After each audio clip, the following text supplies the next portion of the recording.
Wow.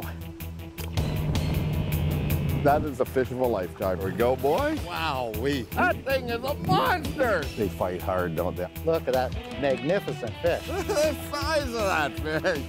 There he is again. The color is incredible. Oh, there we go.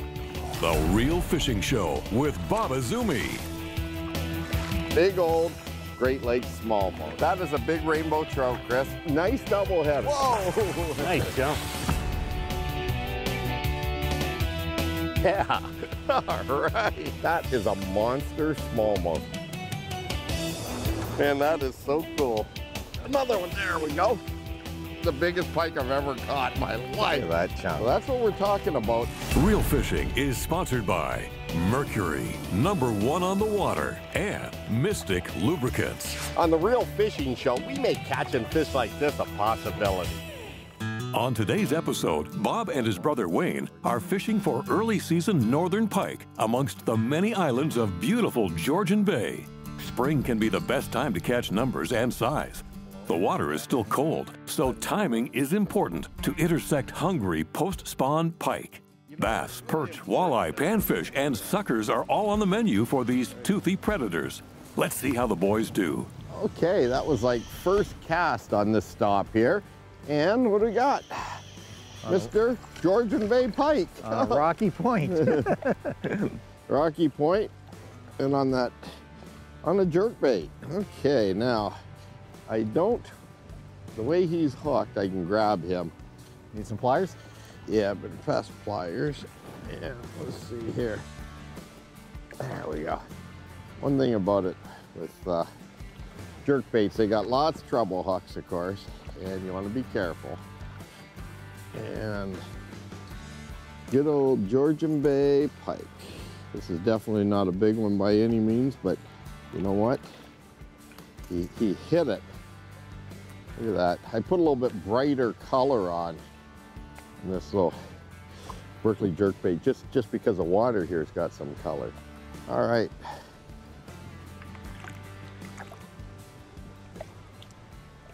Whoa! They always do that. They put the thrusters on when you put them back in the water.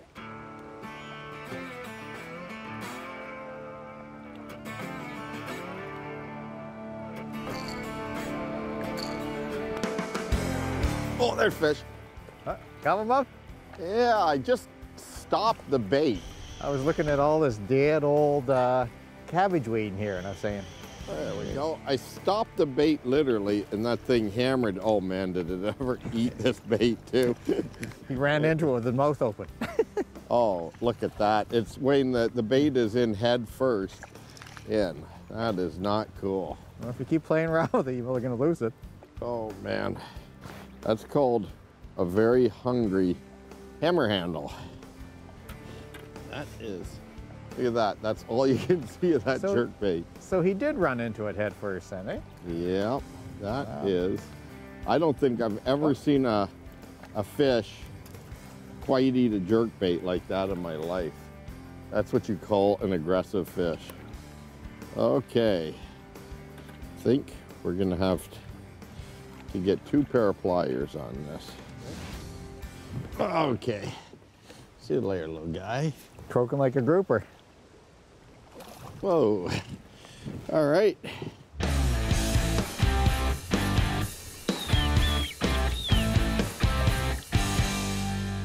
There's fish.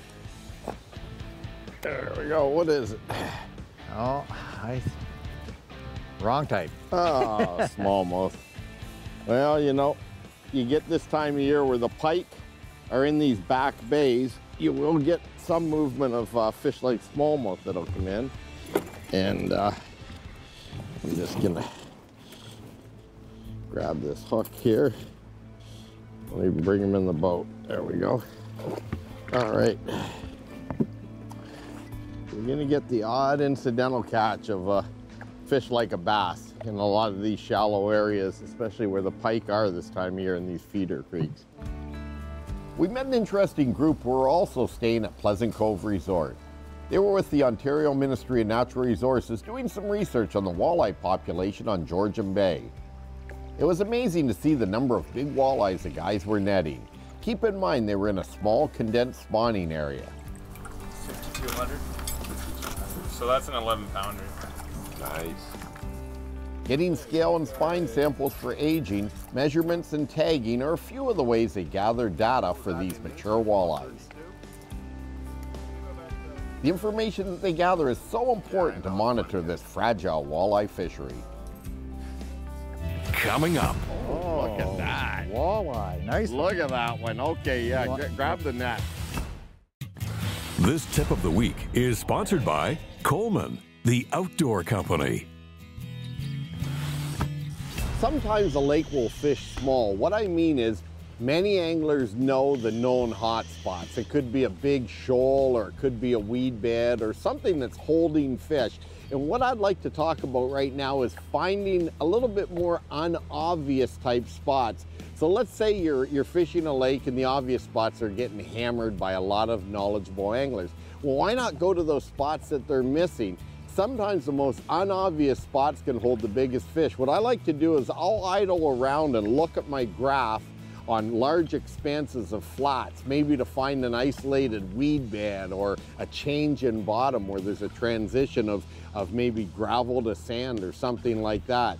Another thing I like to do is just go to maybe the worst looking shorelines and fish because I know nobody is fishing those. I can remember in the Kawartha Lakes, there's a spot I used to go to and always catch a couple of big smallmouth bass. And the contour lines on the map just went in and came out, and there was like a little deep corner next to shore. Nobody ever fished it, and every time I'd go there, I'd catch a few fish. Even the guy on shore once that owned the cottage there came out to me and said, "Hey Bob, there's no fish here, they're always over there," and he pointed, and I laughed because he didn't see that I had just caught one about 5 pounds before he walked down from his cottage. Anyway, next time you're on the water, look for those unobvious spots.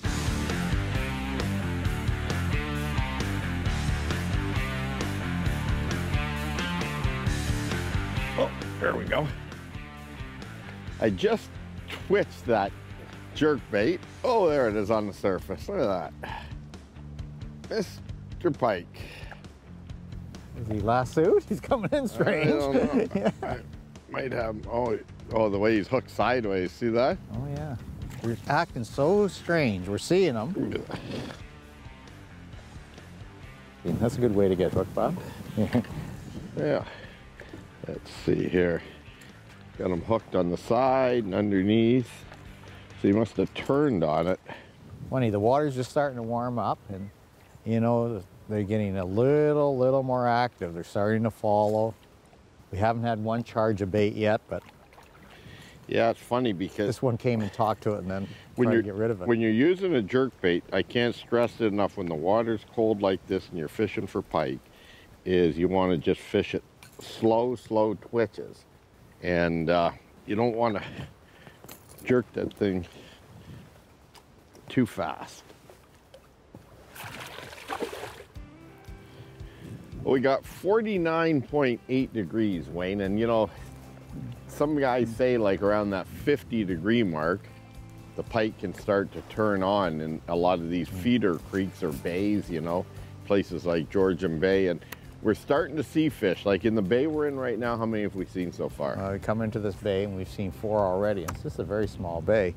But how many, that's the thing about pike, you know, so many times it just, you see them and you can't get them to hit. And some of these are, you can tell they're starting to heat up a little bit. They're starting to follow the bait. When it was colder, you know, we just spooked them away. So does that mean we only have to wait for one more point and they're gonna bite? Well, I don't know if it's that, easy or not, but you got to think. I'm looking at a little one right now down there. Yeah. You know, these fish in Georgian Bay, a lot of them are pretty old fish, so they've seen lures before. Yeah. But I think the other thing is too, it's all water temperature related. They get active as the water warms up during the spring of the year. So you know, it's key to hit them right. And some days they're suicidal, and other days you see them sitting like logs, right? Yeah.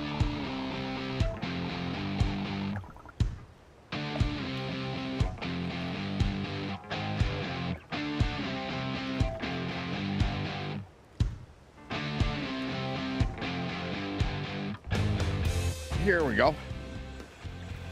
Aha!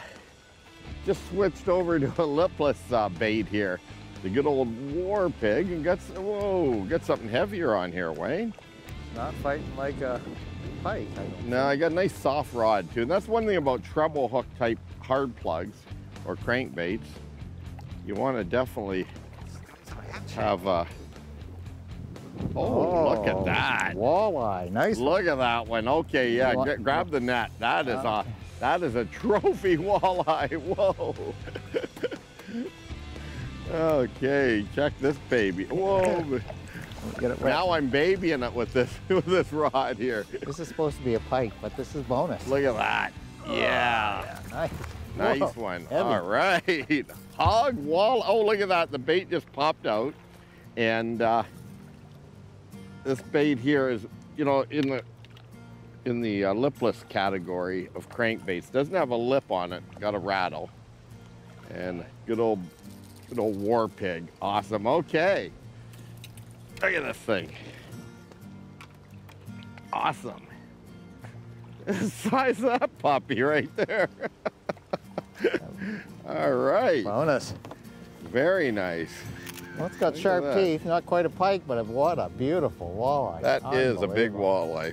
You know, it's really important to think about catch and release on a big eye like this too. And up here in Georgian Bay, especially around Point of Barrow, there's some good walleyes up here. They get some, you know, even in the teens, but you really do want to put these fish back. I mean, Yeah, that's these a great biggie. big ones are good spawners. And after seeing Wayne, the Natural Resources, Yeah. doing some of their studies and tagging, Yeah, genetically, you gotta let those guys go. look at there. that fish. Wow, That is a nice one. unbelievable. That's got to be what, 28 inches? Easy. Maybe close to 30. Easy. Okay. 28. Look at that. There she goes. Very cool. Well, Bonus fish. yeah, bonus fish by cranking.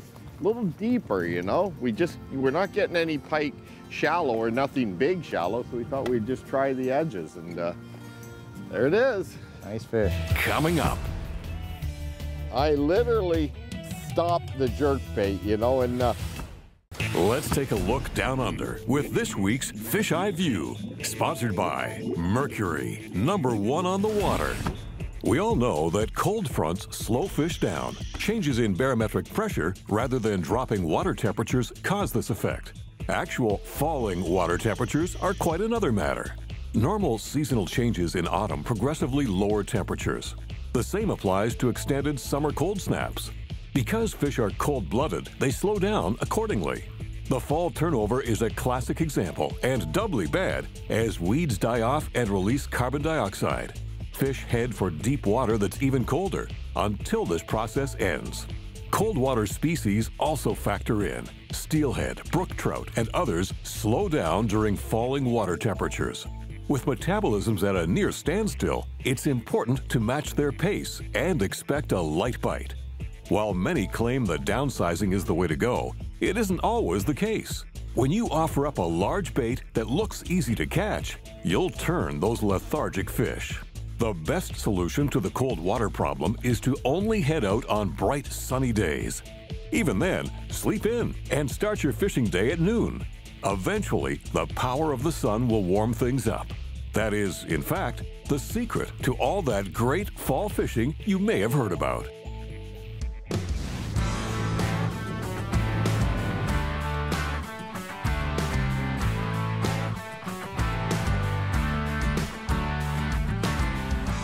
Another one, Bob? yeah. Any size? No fallers. I literally stopped the jerkbait, you know, and the water's warmer now that we're up here like a week and a half later. First trip, you know, Wayne, we got, what do we get? 4 small pike. Yeah. And Saw some big ones in the shallow water, but this spring is so cold, very inactive. and you look at this little pike here, and he's got that bait head first, that jerkbait head first in his mouth. And Well, that's that one there obviously ate it running at it. So I had paused this bait, and a lot of times when you pause a jerkbait, sometimes, you know, it'll just turn sideways, and I think this thing came up behind it and either went around it and hit it, probably staring at it, but I had that thing paused for like 3 or 4 seconds. But I think that's the main thing about, you know, mini baits. Sometimes you have to dead stick them. When conditions are this tough, by having it just sitting still, you know, you can aggravate them into hitting. That's the cool thing about Trollimar. I put it on the anchor mode. Yeah. Look at that. That is funny how that. You get far enough up to the knot, you're not going to have to retie. Well, that'd be the easiest to do it right now is just to cut that. There you go. Okay. There you go, little pike. Thanks for playing.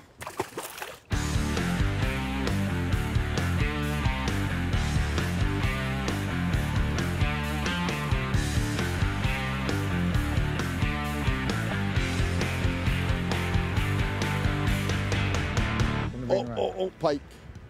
This one come out of the rocks, Wayne. I watched him. See that crack in the rocks? Well, he come out of nowhere. I might have had one too because I. Whoa, it's off. Nice release. That was pretty cool. And you know, one of the things about a jerk bait is when the water's cold, is every now and then you want to stop it. So here I was working it like this, and I stopped it like this by the boat, and all of a sudden that thing darted right out from that crevice in the rocks. Interesting.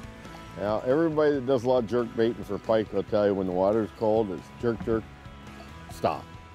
And it's usually just 1, 2, or 3 jerks and stop it, and then keep jerking it and then stopping it, because they don't want it always moved. I have to admit, I'm one of the luckiest guys in the world. You know, we're staying at Pleasant Cove Resort, which is just about a half-hour north of Parry Sound in Point-a-Barrow, Ontario, on the shores of Georgian Bay, and they've got a great resort here. Bruce runs a really nice place. He's got cabins, he's got housekeeping facilities here, tennis court, nice sandy beach that I'm standing on, and tons of fishing. Did you know that Georgian Bay is the land of over 30,000 islands with 5,000 kilometers of shoreline? We're talking about endless opportunities to fish up here. Coming up. He is Persevere. Oh, I just had a flash. Oh, they got him. There we go. That's a nicer one.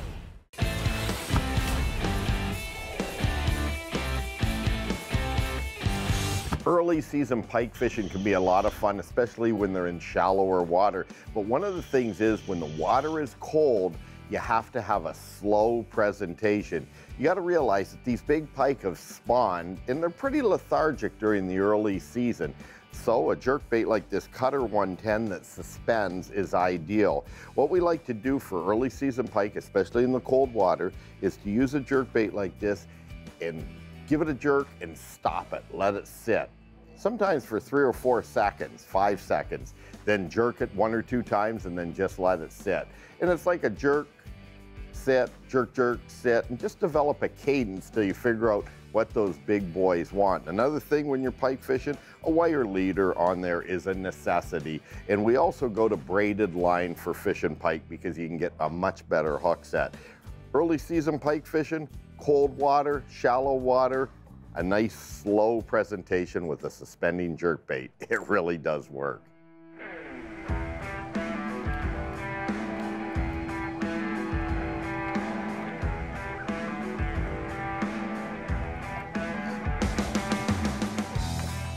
Got him? There we go. Aha. There we go. I thought it was that big one that followed you, Bob. And how big is it? It's not the big one that followed you. But that was a good hook set. It was a good hook set. That hook set could qualify as a 20-pound hook set. Come on, get off. Oh, this one's fighting for a change. Yeah. Look at Funny that. though, they He's give up lassoed. quick, huh? Yeah, he's lassoed there. One of these days.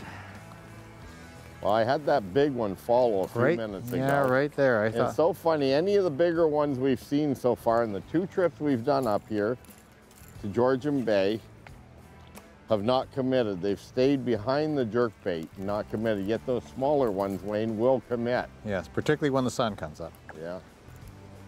So I think the key is persevere. Oh, I just had a flash. Oh, they got him. There we go. That's a nicer one. Right there. That's a nicer one. Yeah. It's not the one we saw. All right. Yeah, this one, this one here was following, and then I let it stop. When I stopped that Cutter 110, that Berkley jerkbait. Yeah. And it hammered it, but it finally lit up. I think now that we got a little bit warmer water. Oh yeah, that's a nicer one. You dip this one for me here, Wayne, with that landing. I just got him in the corner of the mouth here. Whoa. He just realized he did not want to be on TV. There, I'm just gonna turn it this way a bit. Okay, all right. Where is he? Okay, there he is, okay. Still not the one that followed you. The one that followed you was quite a bit bigger. Yeah, it was bigger. There you go. Got her, okay. Well, it feels heavier when you put the net out about 16 feet. Yeah, and thanks for tangling it up. Oh, you got it backwards, Wayne. Oh, there you go. Yeah, How's that? How's your eyes? Have you had them jacked lately? Don't want to put it down the carpet here. I want to grab it. That was really nice. I like that, how you just sort of... I was just trying to unhook them for you. You netted them, and then you flipped them up backwards. That was nice. All right. Just grab those pliers there. Got these.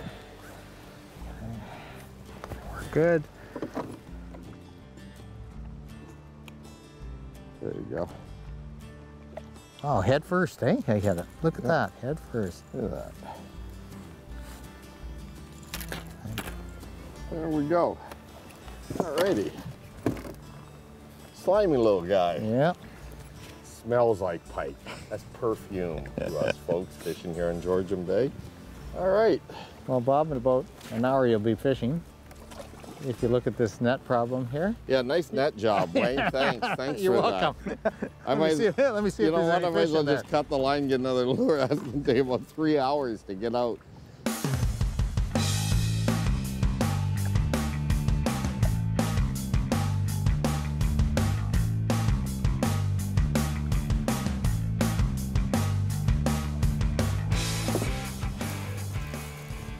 There we go. What do you got there, Wayne? I had the old suspending jerkbait. I stopped and he hit. Pike? Yep. Aha. And I just had, I think, a smallmouth come up and bat my jerkbait right beside the boat like a second ago. Like a consistent size, eh? Lots of That's one action. thing about Georgian Bay. You're talking multi-species fishing. Here we are, spring of the year, fishing jerkbaits, and you know, there's obviously you're gonna get incidental catches of smallmouth bass. And Wayne just broke his line because he was doing an amateur move, lifting the fish by the line. Yeah, and that's why I don't use my own lures, guys. And he picked up, you know, and that's one of the few jerkbaits I have of that color, but I think it's time to go home. I've had a good day. I don't want to get into my own lure stock. Real Fishing was sponsored by Mercury, #1 on the water, and Mystic Lubricants. let's size that baby. That thing's got some weight to it. Size that puppy right there. That is just wild. Beautiful, beautiful. Look at the size of that thing. Wow.